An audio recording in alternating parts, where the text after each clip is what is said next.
Olá, muito boa tarde. Meio-dia e 45, começa agora ao vivo o Tatersal, programa que traz as principais informações sobre o mercado da pecuária. E no programa de hoje vamos falar da saúde dos equinos.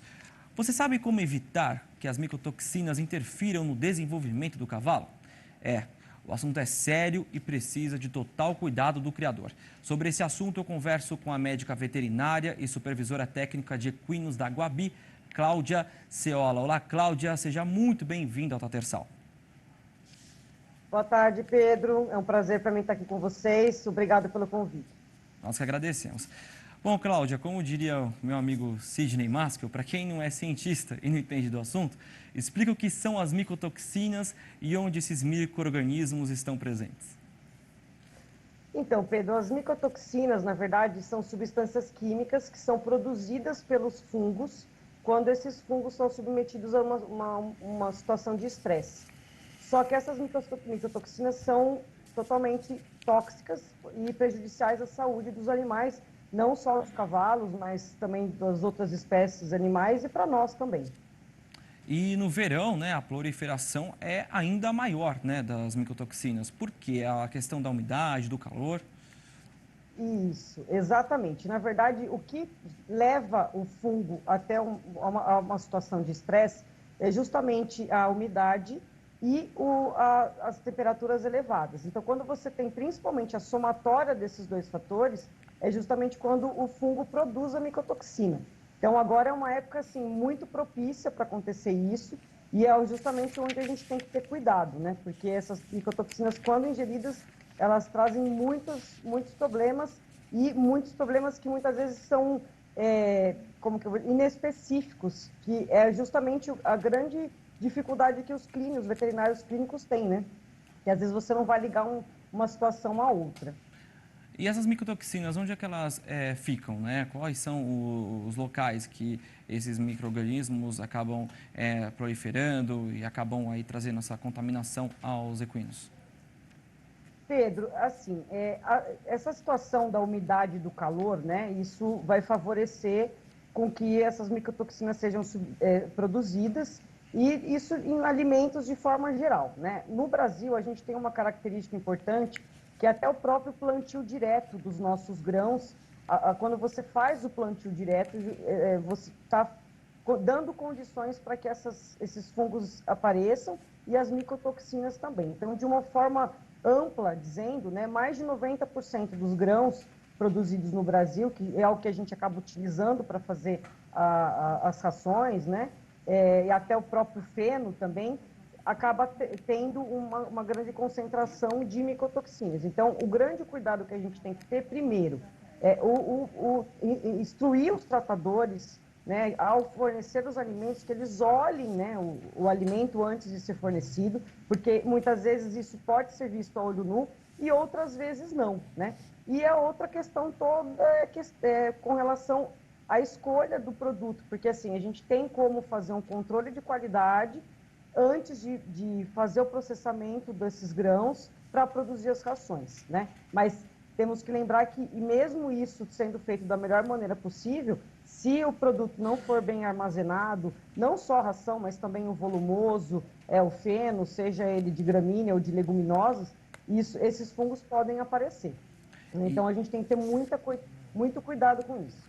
e a contaminação é séria, Pode trazer muitos prejuízos para o desempenho do animal e para a rentabilidade do criador, consequentemente. Quais as doenças que as micotoxinas podem causar nas éguas e nos potros, por exemplo?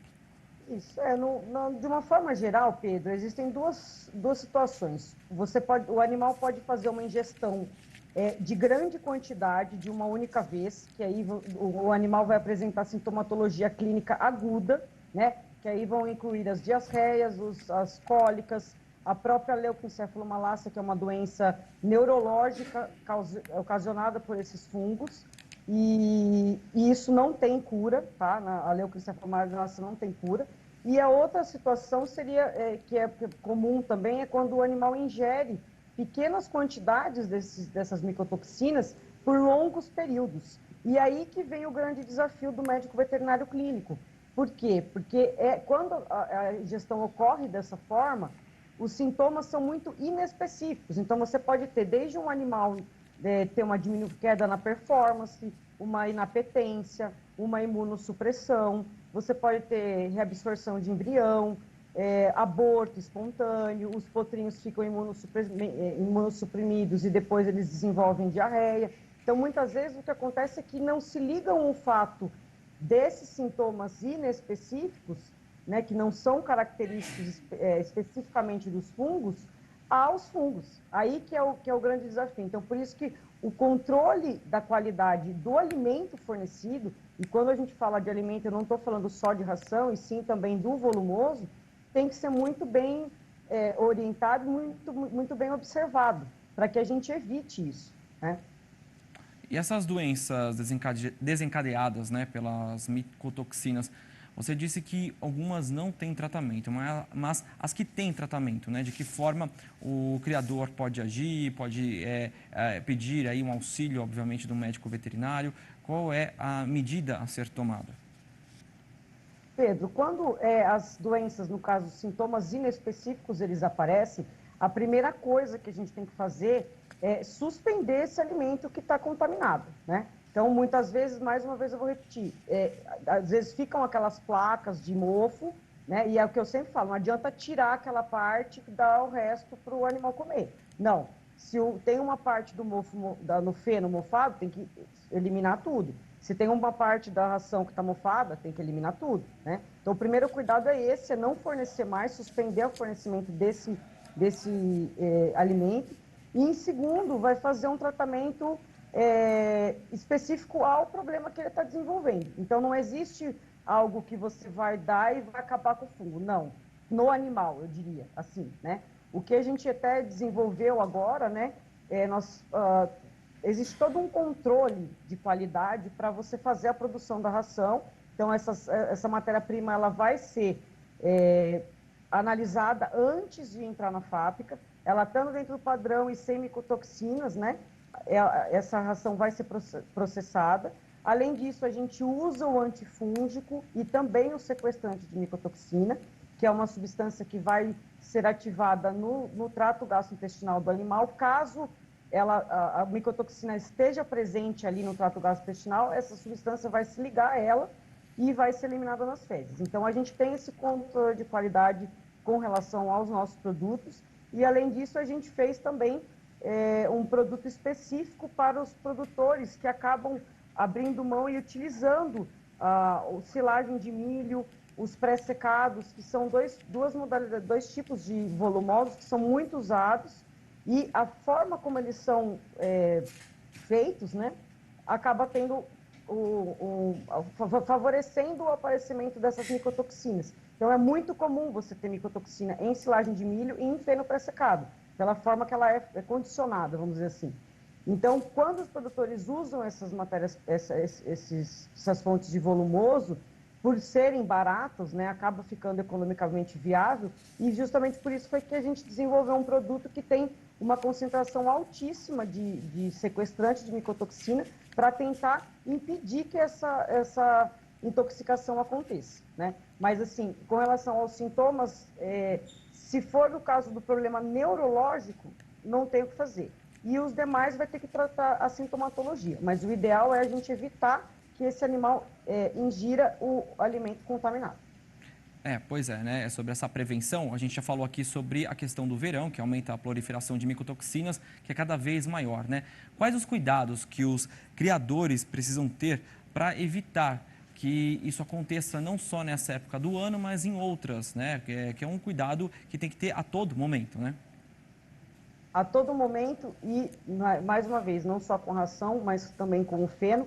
A principal cautela é o quê? O armazenamento desses alimentos deve ser feito em um local fechado, coberto, com ventilação, mas livre de umidade e desencostado da parede, pelo menos uns 20 centímetros, e também sob estrado. E vale lembrar, pessoal, que mesmo as embalagens de ração que contém, que é de plástico, as rações em embalagens plásticas, elas também podem pegar umidade pela costura.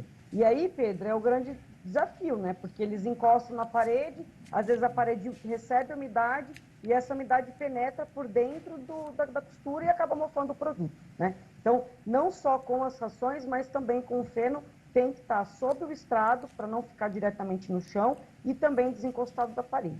Isso é o cuidado que eles podem ter e também fazer a escolha, né, da matéria-prima e, o mais importante, não dá, né? Porque às vezes se descarrega, tá chovendo no dia que vai descarregar o feno. Não pode descarregar, né? Ah, não, mas tá garoando. Não importa, pegou aquela umidade, aquilo fica ali, depois pega um dia quente, você está dando todas as condições para que as micotoxinas sejam produzidas. E você não enxerga. E é onde Exatamente. o cavalo come e tem os problemas. Então, esse é o grande desafio.